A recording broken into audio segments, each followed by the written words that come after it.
పెళ్ళైనా పండగైనా వేడుక ఏదైనా పట్టుచీరల ప్రత్యేక వేదిక వారాహి సిల్క్స్. కన్న తండ్రి అత్యంత కర్కశంగా కన్న బిడ్డల్ని చంపేసిన ఘటన మైలవరంలో చోటు చేసుకుంది.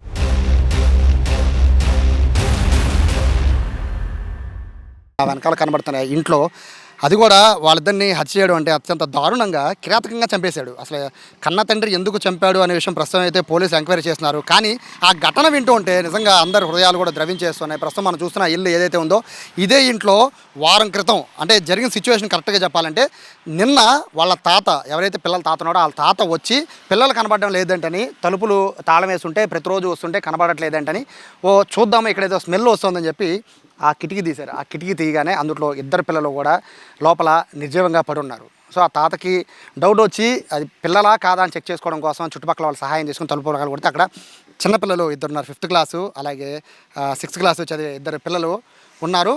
అయితే ఇక్కడ జరిగిన ఘటన పోలీసులు ఎంక్వైరీ చేసిన దాని ప్రకారం అయితే కన్న తండ్రి ఆదివారం రోజు అతని పుట్టినరోజు పిల్లలకి పార్టీ ఇస్తానని చెప్పి కన్న తల్లి ఇక్కడ ఉండట్లేదు, ఆవిడ బహ్రెయిన్లో పనిచేస్తున్నారు. అక్కడి నుంచి ఆవిడ డబ్బులు పంపిస్తే ఇక్కడ కన్న తండ్రి ఆ పిల్లలకి పార్టీ ఇప్పిస్తానని చెప్పి డబ్బులు తీసుకుని పిల్లలకి మరి ఆ రోజు ఏం జరిగిందో తెలియదు కానీ ఆ రోజు నుంచి అంటే పోయిన ఆదివారం రోజు అతని పుట్టినరోజు నాడు పిల్లలకి ఆ రోజు అన్నీ కొనిపిస్తానని చెప్పి డబ్బులు తీసుకుని ఆ రోజు సాయంత్రం ఇంటి దగ్గర ఈ విధంగా తలుపేసుకుని ఇంటి దగ్గర నుంచి తండ్రి వెళ్ళిపోయాడు. అయితే తండ్రి వెళ్ళిపోయాడు. ఇక చుట్టుపక్కల వాళ్ళంతా కూడా ఊరెళ్తున్నాము అని చెప్పి ఒక కథ అల్లాడు. అయితే నిజంగా చుట్టుపక్కల వాళ్ళందరూ కూడా నిజంగా ఫ్యామిలీ అంతా ఊరెళ్తుందేమో తల్లి దగ్గరికి వీళ్ళందరూ వెళ్తున్నారేమో అని భావించారు తప్ప ఈ విధంగా ఎంత కిరాతకం ఇక్కడ జరుగుతుందని చెప్పి ఎవరు ఊహించుకోలేకపోయారు. తాళం వేసున్న ఇల్లు 5 రోజులు బట్టి తాళం వేసి ఉండడంతో తల్లికి బర్త్డే రోజు తన భర్తకి కాల్ చేసిన పిల్లల తల్లి ఆ తర్వాత నుంచి కూడా ఫోన్లు ఎత్తకపోయేసరికి పిల్లలతో మాట్లాడాలని పదే ట్రై చేసినా కూడా ఏమాత్రం కూడా ఇక్కడ పిల్లలతో మాట్లాడే పరిస్థితి లేకపోవడంతో చుట్టుపక్కల వాళ్ళకి ఫోన్ చేద్దామన్నా కూడా బహ్రెయిన్లో ఉన్నప్పుడు వీళ్ళని ఏ టైంలో ఇబ్బంది పెట్టడం ఎందుకని అని ఆవిడ భావించడం లేదో తెలియదు. కానీ మొత్తం మీద తాళం వేసేసి అతను వెళ్ళిపోయాడు. కానీ పిల్లలిద్దరూ కూడా 5 రోజుల తర్వాత దుర్వాసన ఈ మొత్తం చుట్టుపక్కలంతా కూడా దారుణమైన వాసన రావడంతో తలుపులు పగలగొట్టి తాత ద్వారా విషయం తెలిసింది. బయటకు వచ్చి చూసి లోపలికి వచ్చి చూస్తే ఇద్దరు పిల్లలు కూడా విగత జీవులుగా పడున్నారు.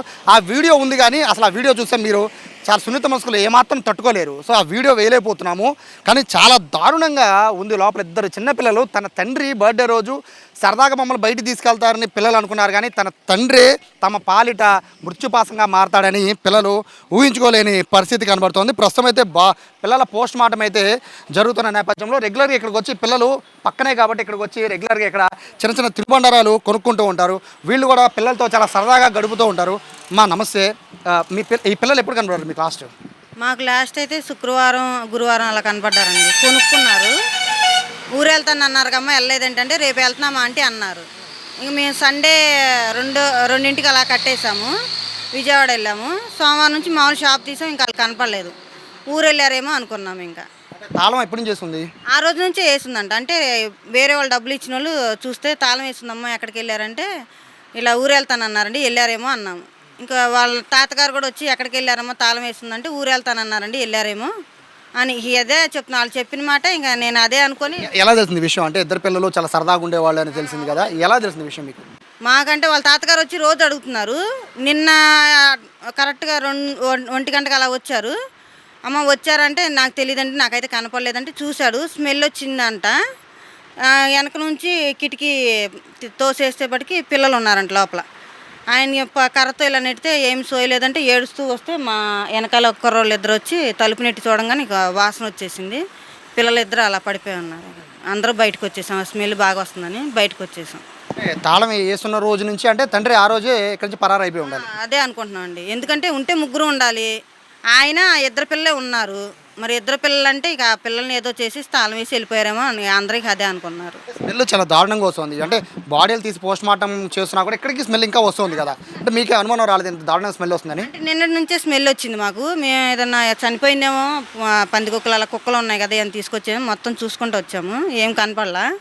ఇంకా ఆయన వచ్చాకే తలుపు తీయగానే ఇంకా బాగా ఎక్కువ వచ్చేసింది. ఇంకా కుర్రోళ్ళు వీళ్ళందరూ ఏడుస్తుంటే ఈయన ఏంటి ఏడుస్తుంటే పిల్లలు లోపలే ఉన్నారు అయిన బట్టి తలుపులు పగలగొట్టేశారు. బాగా స్మెల్ వచ్చేసింది. పిల్లలు కూడా ఉబ్బిపోయి ఉన్నారు. మేము కూడా భయం వేసి చూడలేదు. ఇంకా పిల్లలు చాలా సరదాగా ఆడుకుంటూ ఉంటారు, బాగా చదువుతారు అని కూడా తెలిసింది కదండి. అంటే అంటే ఇప్పుడు పిల్లలు ఏ రోజన్నా వచ్చి మా నాన్న కొడుతున్నాడనో లేకపోతే ఇంకో కంప్లైంట్లు ఏమన్నా మాట్లాడేవాళ్ళు? లేదండి, ఇద్దరు బాగానే ఉండేవాళ్ళు. 3 పిల్లలు బాగానే ఉండేవారు, పిల్లలు కూడా బాగానే ఉండేవాళ్ళు. అందరూ బాగానే ఉండేవారు. కాకపోతే ఇల్లు మొన్న వాళ్ళ అత్తగారు మామగారు ఖాళీ చేశారు. సరిపోవట్లేదమ్మా, వాళ్ళు ఉంటారు, మేము వెళ్ళిపోతున్నామని. వాళ్ళు కూడా వెళ్ళి 10 రోజులు అవుతుంది, ఇంకేం లేదు. అసలు అలా చేస్తారని కూడా అంత ఎక్స్పెక్ట్ చేయలేదు అలా అవుద్దని. ఎందుకంటే వాళ్ళ గొడవలు ఏం లేవు. ఊరు వెళ్తానన్నారు, ఆ అమ్మాయి కూడా వేరే దేశంకి వెళ్ళింది అన్నారు. కానీ ఇప్పుడు ఇది జరిగాకే తెలిసింది ఆమె ఇక్కడ లేదని. ఈయన చూస్తే ఊరు వెళ్తానన్నారు, ఇంతలోకి ఏమైందో మరి ఆ అబ్బాయి అలా చేశాడు. అసలు ఏంటో దగ్గరుండి కూడా ఏం చేయలేకపోయాము, గ్రహించలేకపోయాము. అంటే ఊరు వెళ్తానన్నారుగా, ఊరు వెళ్ళిపోయారేమో అనుకుంటున్నాం మేము. పిల్లలు అరవడం కానీ ఆ సౌండ్లు ఏమన్నా మీకు ఏమన్నా వినపడ్డాయా? లేదండి అసలు. ఎందుకంటే కోతులు వచ్చినా ఏదొచ్చినా కేకేస్తారు పిల్లలు, ఆంటీ రండి ఆంటీ అని. ఇదంతా నాకు తెలిసి నైట్ పూట అయ్యి ఉంటుంది. ఇంకా చంపేసిన తర్వాత ఇంకా పొద్దున్నే ఏముంటుంది, ఇంకేముండదుగా, మంచం మీద అలా పడుకుపోయి ఉన్నాం. రాత్రిపూట జరుగుండాలి, పొద్దున అయితే మీరు అలర్ట్ అయ్యేవాళ్ళు. పొద్దున పూట మేము 7ంటికే తీసేస్తాం. ఎందుకంటే రాత్రిపూట 10 దాకా కూడా తిరుగుతానే ఉంటాము. బాగా నైట్ అయ్యి ఉంటుంది అనుకుంటున్నాం మేమైతే. పిల్లల్ని అంటే చూసారు కదా, అంటే ఆ రోజు ఏమైనా ఏడుస్తే ఏమైనా కనబడ్డారు పిల్లలు ఏమన్నా? ఏం లేదు, ఊరు వెళ్తామని తిరుగుతూ ఉన్నారు. బట్టలు వేసుకున్నారు, బ్యాగులు పట్టుకొని అటు ఇటు తిరిగారు. వాళ్ళ నాన్న కోసం చూస్తున్నారు. ఇంకా ఆ రోజు వెళ్ళలేదు అనుకున్నాం, పొద్దున్నే వెళ్ళారేమో అనుకున్నాం. ఇంకా ఆ రోజు మాత్రం ఆదివారం పొద్దున్నే వెళ్ళారేమో, సోమవారం పొద్దున్నే వెళ్ళిపోయారేమో అనుకున్నాం, ఇంకంతే. సో ఇది చాలా దారుణమైన విషయం.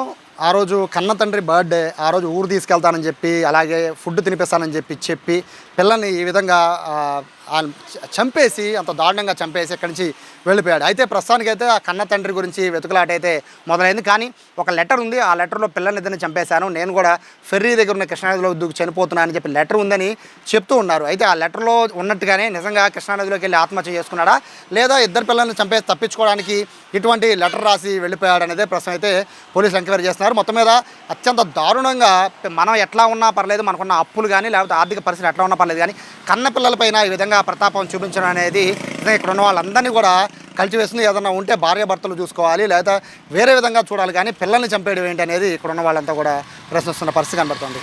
కెమెరా పర్సన్ కృష్ణతో సాయి, సుమన్ టీవీ, మైలవరం నుంచి.